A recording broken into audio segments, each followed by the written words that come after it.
I know she's upset. Camera A rolling. B rolling. Right. Clap. Cool. And So, we're here now. Hey. You know, Fashionable Frequency Interview. We're here with Lucid Lüc, you know what I'm saying? Hi. Masterful guitar player, you know what I'm saying? Be That's killing what it. they're saying. That's what they're saying. That's what they say. No, 100%. That's the word on the street. You know what I'm saying? So do you get into any other instruments, or is it just guitar? Yeah, I dabble. Okay. I play bass. And drums. Drums has been the most recent one that I've been having fun with. That's like my new shit right now. Drums. Okay, cool. No, 100%. So new music coming out, we can hear you on all three of those instruments. Yeah, for sure. And the old music that's out. And the old music. Okay, talk your shit then, plug. You know what I'm recent saying? album, Summer Love, just dropped in September. All produced by me. Hey, Just saying. shout out. Hey, Just speaking of Summer of Love, man, really dope project. And one thing that I want to talk about and highlight was the transitions in between songs. So what was, I guess, the inspiration behind having like that seamless transition? And how did you curate those different sounds to like, okay, this goes together, like piecing the puzzle together?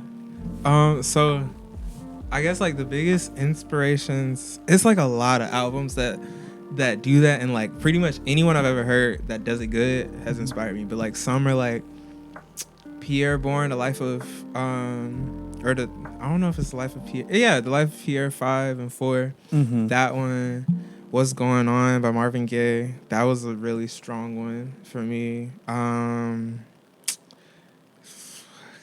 Gone Infinity. That was probably like the strongest inspiration, because that album actually loops as well. And I was just like, that's cool. Let me take that and, do it my own little way. Yeah, put it in, add some Lucid Lüc flavor into it. Put it in my font, if you will. No, 100%. And on that album, you have a song entitled Chanel Green. That's my baby. Yeah. Oh my bad, I didn't mean to cut you off. No. It looked like you had picked the mic up and finna say something else. So I was gonna say that's my baby. I love Chanel. Okay, for sure.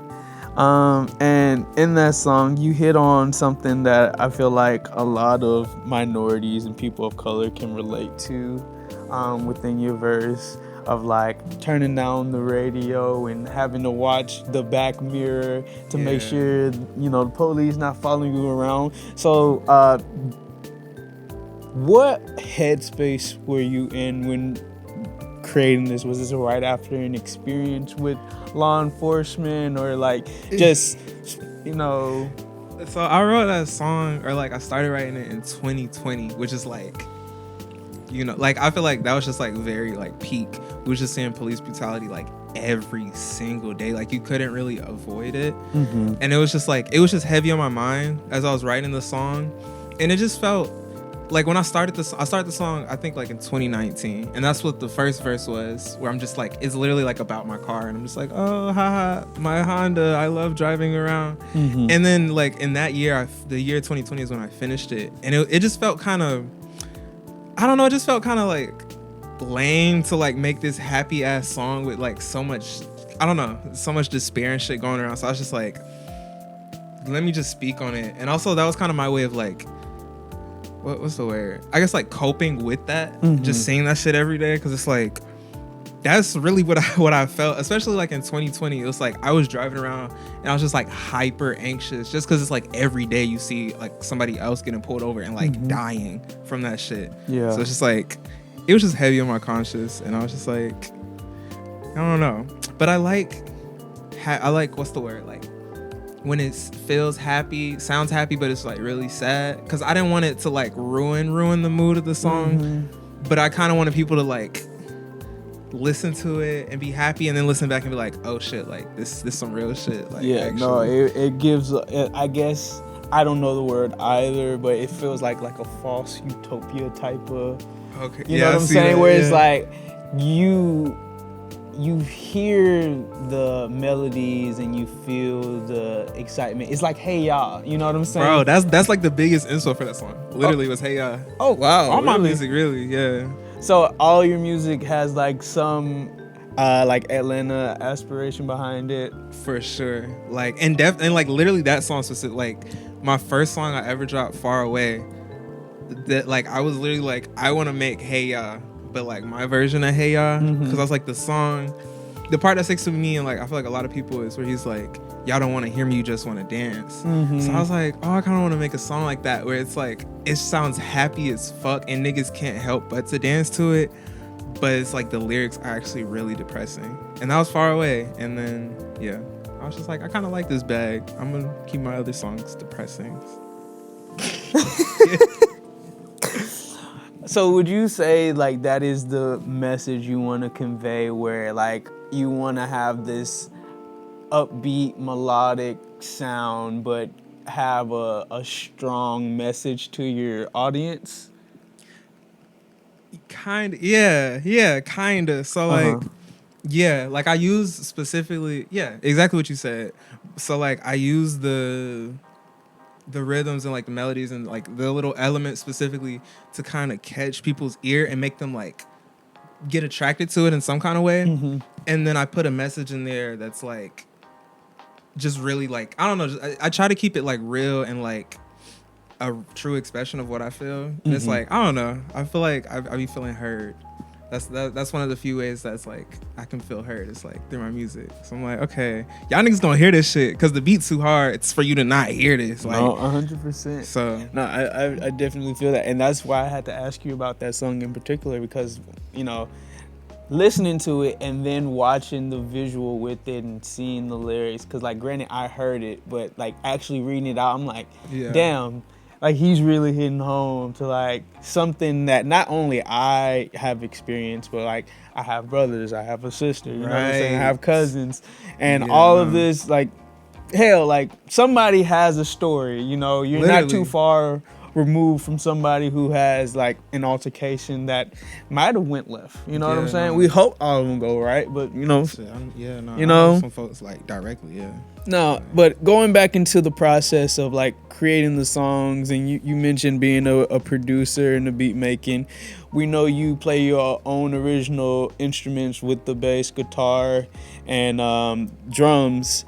I said that kind of like you didn't hear a comma in it, like bass guitar. I got you. No, 100%. But is there any sampling that goes into that too, in terms of like you hear like a cool like 90s electric jazz Japanese band or some? Actually, I think I saw in one of your story posts on Instagram you sampled like some video games too. Oh yeah, okay, yeah, Chanel Green. We going back to that. Okay. So in that song specifically, I didn't sample. I love sampling in my songs, and I do. But like in Chanel Green specifically, I interpolated the melody from this game called Majora's Mask, the Zelda game, and like there's this theme called the Clock Town theme, and it just sounds bittersweet, like the melody. And I was like, okay, this melody will work for the second verse because the second verse is like bittersweet. So I'm gonna like attach this melody to it, and yeah. So I feel like that's one way I've kind of sampled, but like a more direct example, I say, what's one? Actually, damn, even that song again, we can say like at the end of that song, I like sampled a part of my verse where I was like, know that you wanna, and I just like kept that on repeat, just like, cause I was like, I want to do like a sampler solo, cause I be hearing niggas do guitar solos, like everyone's heard that. I was like, what would a sampler solo sound like? I don't know if I love it, but it was cool to try. Yeah.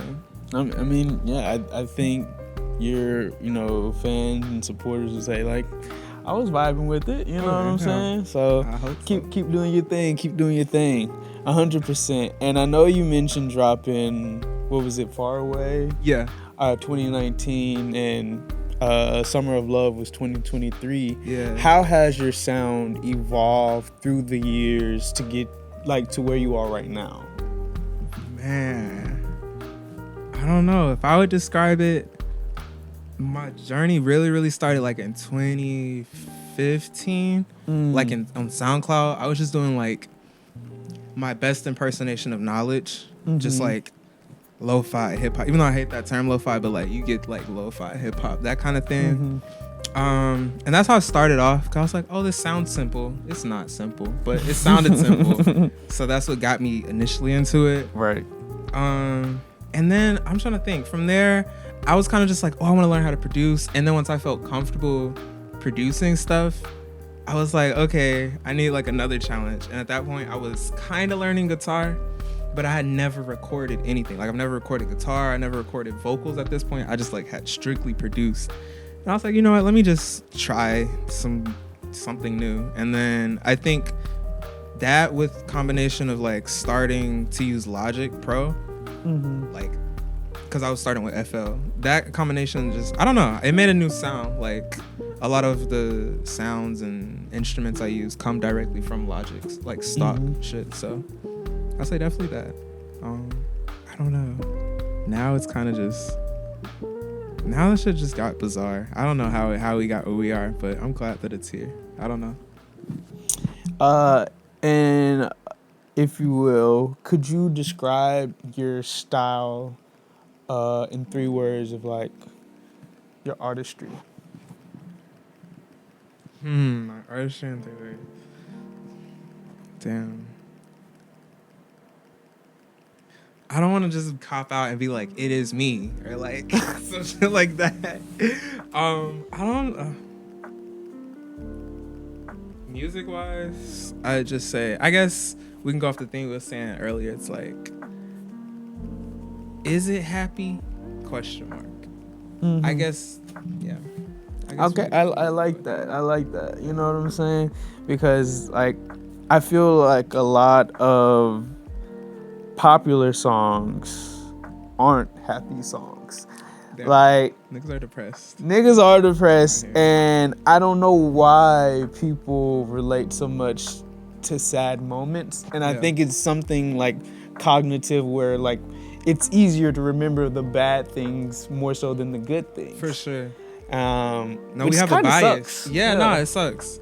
For sure. I feel like I was reading a book on this. Like it's called Hardwiring Happiness. And it's literally like it talks about how like the human brain has a natural tendency to just latch onto negative shit. And that's like a survival technique because like in the past, the bad shit was like a lion's finna fucking come eat you. Or like maybe it's finna be a bear over there. So it kind of made sense for you to be like that. But now it's like outdated in my opinion.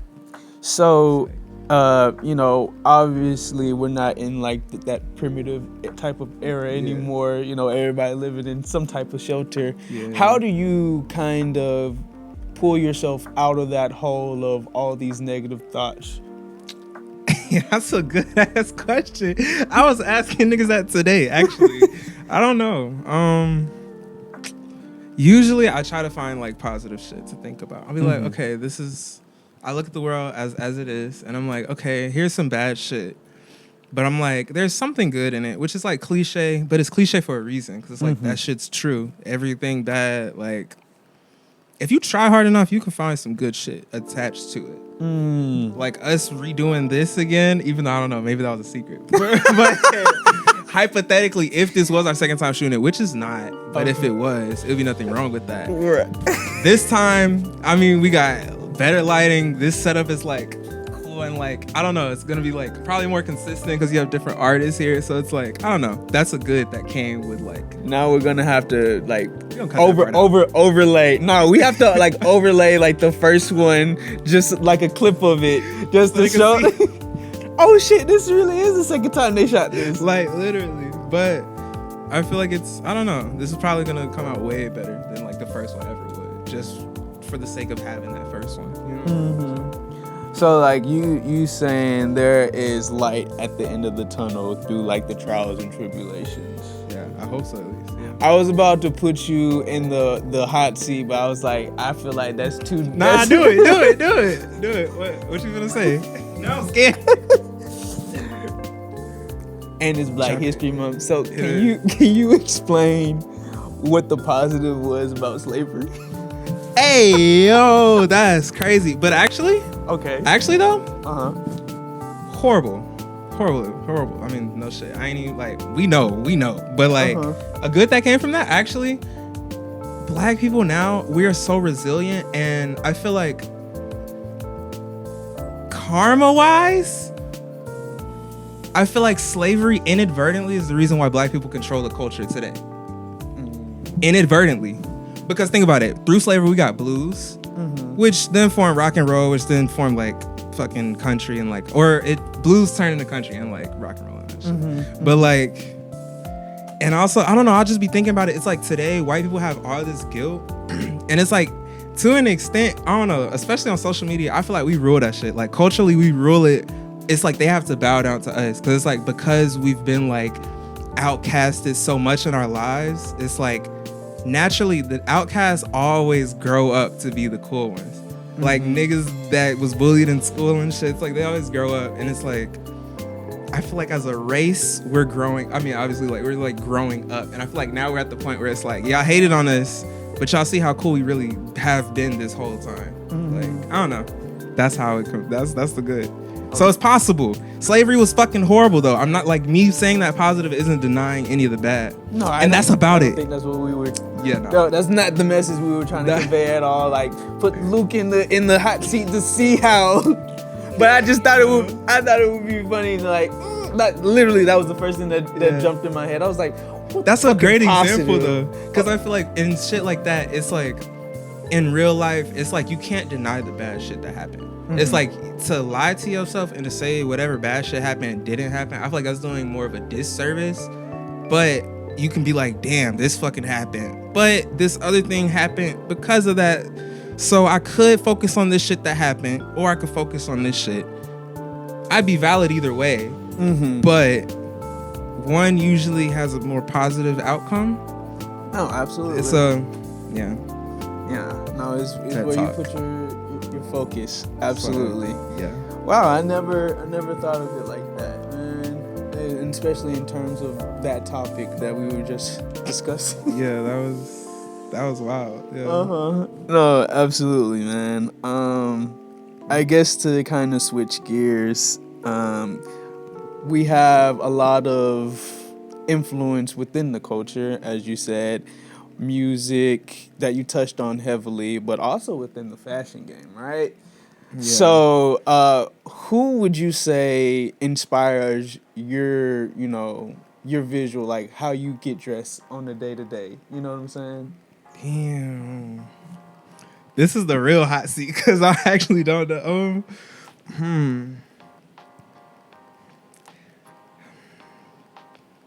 Off top, I like how Mac DeMarco is like, he looks like a regular ass nigga, even though he's rich as fuck at this point. I like how he be keeping it casual. So I feel like that's like a big inspo for me, where I'm just like, okay, I gotta keep this shit like, keep it, like it doesn't have to be expensive, but it's like, rock that shit. Like this shit probably was no more than like $30. This whole, well, we're not gonna look at shoes. The shoes was probably $60, but I got them shits at a fucking outlet sale, and I've had them since like 10th grade. So if you do the math, year by year, they're probably like still really cheap. But I don't know. I guess it's like him. But who else? I don't know. He was like, I don't know why he was the first thing that came to mind, but I mean, look, if that's the only person on your mind that as far as like fashion inspo, that's totally. He can't cool. dress though. Like, let me clear. Like, he can't dress for shit. Like, no disrespect. He can dress technically. He put clothes on together, but like, damn, I was hating that shit. It's not my cup of tea. I don't like his style, but I like I like his philosophy behind his clothes, like behind how he wear this shit. Okay, like yeah. He be looking bummy as fuck, but like he make that shit work. Okay, can you explain the philosophy on how you get dressed on the day-to-day? What does it usually entail? Explain the outfit too. So the outfit, boom. So we got busted ass, 3-tier Converse. I feel like this is the last year I'm gonna be able to wear these. Actually, I'm gonna give me some new ones, some Yeah, I already got them in my mind. But those, SpongeBob and Patrick socks, I got these from Ross. I fuck with Ross. Ross is like really affordable stuff, but it'd be cute. These pants are like $5 at some thrift store, but they're super warm. They're like ski pants. Mm-hmm. They look layered, like lined. Bro, like, yeah, no. My legs be sweating and the rest of my body be cool. Just my legs. Outcast shirt. I ain't gonna hold you. I got this from Target. I would have stole it if their fucking defense system wasn't like the military, but I just had to get it. But this thermal, I think I got from Goodwill. I don't know. And this jacket. That's my baby. This is my baby, Denise. I just wear her everywhere, and I feel like she my baby, but My camera died. rip. Oh no. I'm still broke. Yeah. Okay. All right, so I feel like I don't know. This is my baby. I base all of my outfits around this jacket. I'm like, the shit gotta look cool with the jacket, which is kind of like a fun challenge because I'm like, how far from a fucking denim jacket look can I get where it still works with the denim jacket? Like I started just denim on denim, but then that was too easy. I'm like, okay, that works, but like, what the fuck else? So I've been trying to like, I don't know, I've been trying to finagle it, but No, I feel it. Pause before you ask another question. Around the world. oh god, That's what I'm on. I don't care about the rest of y'all. low key. If niggas get a Grammy, I'm not doing something right. Like I'm doing something wrong. Look, the way it's looking. Look, if you're not Taylor Swift, you're not getting a Grammy anyway. At this point, I'm like, that's what I'm saying. Like, if I make some Taylor Swift You adjacent should get music, a BET award. and I was finna say that, but I'm like, What the fuck that means? when's the last time like Anyone will. watched that? Like, I haven't watched it. I don't watch award shows. I only to know begin this. with, so I don't give a fuck. I'll listen to all the hype after. See, I be hearing it, John. I see the little highlights. Mm-hmm. I saw that nigga get slapped by Will. That's about it. Not that nigga. And it's Not Chris Rock. Chris Exactly. But like that nigga, like who cares? Come on, smoke it. Come on. I hear you pitter pat. Oh, are you ready? You need to say it. I didn't want to interrupt your conversation. Girl, we trying to finish the interview. I'm screaming.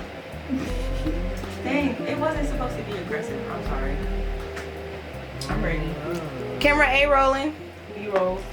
Let's get a clap in there. Get a little clappy clap. Yeah. Dang, Dang, wait. Cause I was.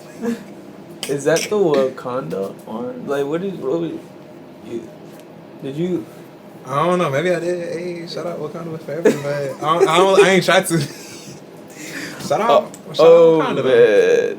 No, this has been definitely a delightful interview, dog. Do you have anything coming up in the pipeline in terms of music or just art and? Yeah. So, I have a new song coming soon. I don't want to give the date out yet. Okay. But I'm gonna say it's coming out in spring. It's coming out in spring. Time for Fashionable Frequency. It's not gonna be out for it. Okay. But it's gonna be finished by the time that comes. So I will perform it. I was about to say you got to. That'll be the first The streets need it. performance of it. Yeah. No, Yeah, we're gonna do it like that.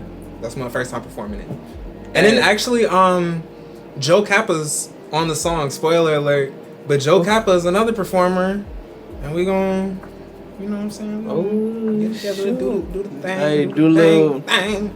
Hey, call them up on stage and let them rock out with You you. No, it's all love. And like, literally, that's what Fashionable Frequency is about. Like, collaborating, building community, and, you know, just having fun and making connections. Exactly. Mia has joined us.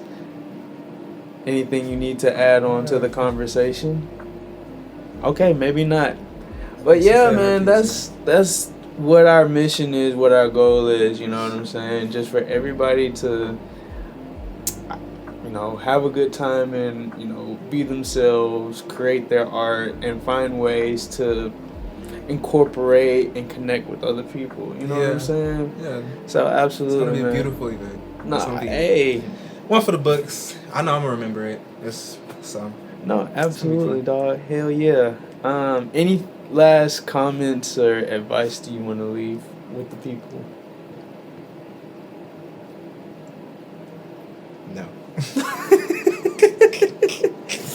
All right. Say no more, man. You know what I'm saying? Mic drop. You know what I'm saying? It was a pleasure to have you. Thank you. It was a pleasure being here. No, and until April 5th. You know what I'm saying? Till April 5th. I ain't gonna drop it no more. Till April 5th. See y'all then. All right. Peace. Cut.